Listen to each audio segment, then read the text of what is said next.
শুভ দুপুর বন্ধুরা, আজ দুপুরে মেনু নিয়ে হাজির হয়ে গেছি। দেখো, করেছি গরমা গরম ভাত তো থাকবেই, সঙ্গে আছে মুসুর ডাল। যদিও বা মুসুর ডালটা আজকে আমি করিনি, ফ্রিজে ছিল, এইটুকুনি হয়ে যাবে।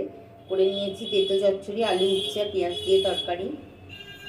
আর এখানে করে নিয়েছি ফুলকপি আলু ভাজা। দেখতেই পাচ্ছ, এই সিজনের দারুণ টেস্টি খাবার। আর এখানে সাইটিং মাছের রসা করে নিয়েছি, দেখো সাইটিং মাছ দিয়ে।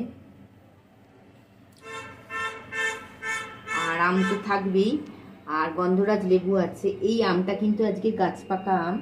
আমাদের এখানে একজন পুলিশের নেমন্তন্ন আছে, তোমাদের দাদাভাই, তার উড়িষ্যায় বিয়ে হয়েছে। সেই উড়িষ্যা থেকে তত্ত্বের আম এসছে, গাছের টাটকা গাছের আম।